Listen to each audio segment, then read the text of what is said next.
Bismillahirrahmanirrahim. Assalamualaikum warahmatullahi wabarakatuh.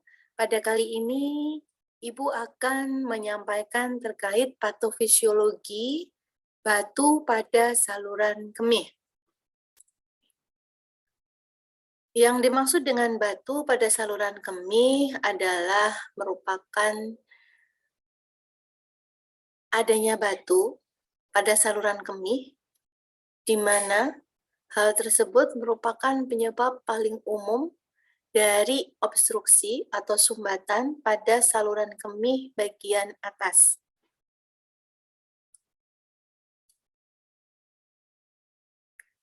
Adapun etiologi atau penyebab adanya batu pada saluran kemih, diantaranya adalah dehidrasi, imobilitas atau kurangnya aktivitas, karsinoma tulang, infeksi saluran kemih, asupan kalsium yang berlebihan dari makanan, asupan vitamin D yang berlebihan dari makanan, asupan protein yang berlebihan dari makanan, asam urat yang tinggi di dalam tubuh, hiperparatiroidisme, dan riwayat keluarga, di mana pada riwayat keluarga tersebut terdapat yang menderita batu ginjal.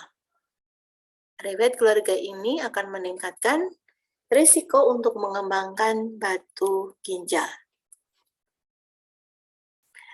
Adanya keseimbangan di ginjal antara kebutuhan untuk menghemat air dan untuk menghilangkan bahan yang sukar larut seperti garam dan kalsium.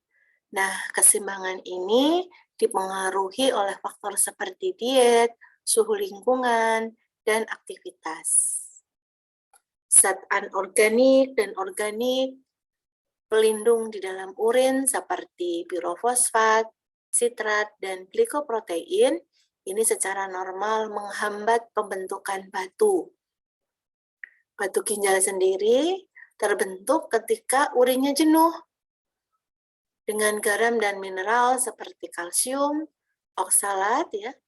Kemudian ada struvit, yaitu amonium magnesium fosfat, asam urat, dan juga asisten.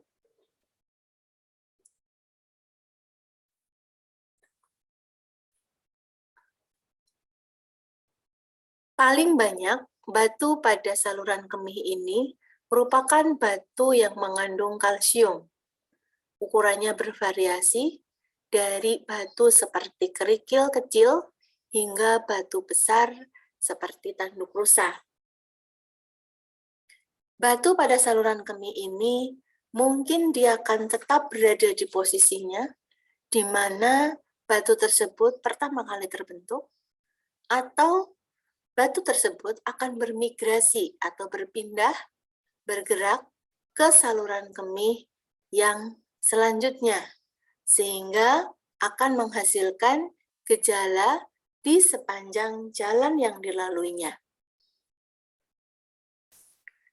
Meskipun sebagian besar batu tidak diketahui penyebabnya atau idiopatik, sejumlah faktor risiko telah diidentifikasi dapat beresiko untuk menyebabkan terjadinya batu, di mana faktor risiko terbesar untuk pembentukan batu tersebut adalah adanya riwayat batu pada saluran kemih sebelumnya atau adanya riwayat batu pada anggota keluarga sebelumnya.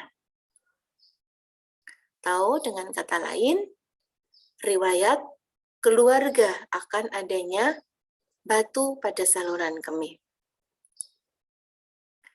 Predisposisi genetik ini terhadap akumulasi zat mineral tertentu dalam urin atau kurangnya faktor pelindung bawaan, maka secara genetik hal tersebut dapat menjelaskan hubungan antara riwayat keluarga dengan risiko terjadinya batu. Jadi sekali lagi, kenapa riwayat genetik atau keturunan ini bisa menyebabkan batu? Karena bisa jadi yang menyebabkan menyebabkan terjadinya batu adalah akumulasi zat mineral tertentu di dalam urin atau berkurangnya faktor pelindung bawaan.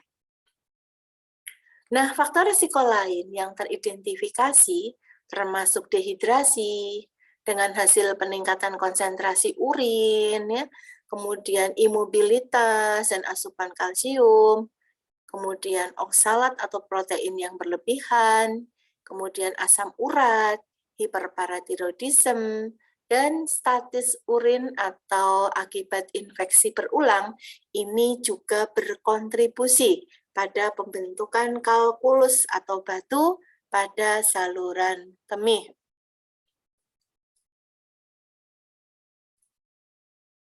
Dengan demikian, faktor risiko daripada terjadinya batu pada saluran kemih, kita bisa ringkas, ada karena herediter atau riwayat keturunan, kemudian umur, ini paling sering terjadi pada usia 30-50 tahun, kemudian jenis kelamin, di mana laki-laki ini mempunyai risiko lebih tinggi dibandingkan perempuan, yaitu 3:1, kemudian geografi, di mana lingkungan dengan kandungan air akan mineral ini meningkatkan risiko terjadinya batu pada saluran kemih.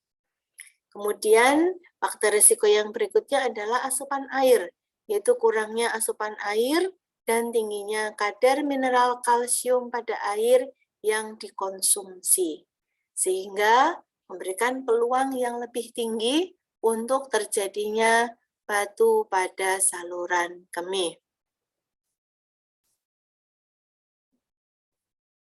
Iklim dan temperatur yang tinggi sehingga memungkinkan seseorang akan kehilangan cairan yang lebih banyak melalui kulit. Dan bila tidak diimbangi dengan peningkatan asupan cairan, maka ini akan menyebabkan berkurangnya kadar air di dalam tubuh dan berpeluang untuk pembentukan batu. Diet seperti diet tinggi kalsium, purin, dan oksalat ini juga akan meningkatkan risiko pembentukan batu.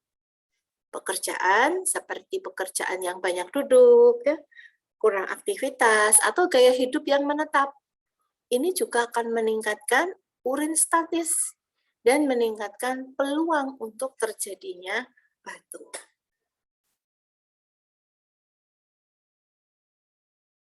Oke, berikut adalah teori tentang proses pembentukan batu pada saluran kemih.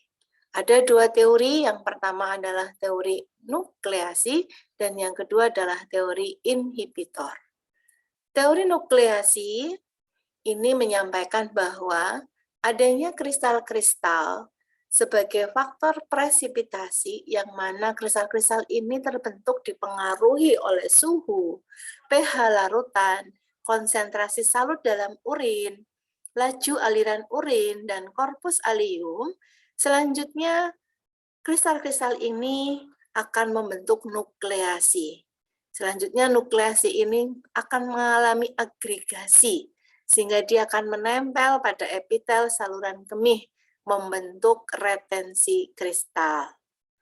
Nah, teori inhibitor mengatakan bahwa terbentuk atau tidaknya batu di saluran kemih ini ditentukan oleh keseimbangan antara zat pembentuk batu dan inhibitornya. Nah, jadi pada teori nukleasi ini adanya agregasi atau nukleasi yang terdiri dari kristal-kristal tadi, dia akan mengalami agregasi dan akhirnya akan membentuk retensi kristal. Kristal-kristal ini nanti kalau terus-menerus inilah yang akan menjadi batu.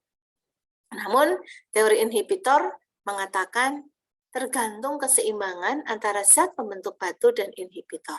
Artinya, kalau inhibitornya itu seimbang, maka ketika ada retensi kristal ini juga akan menyebabkan tidak terjadinya batu. Itu kalau menurut teori inhibitor.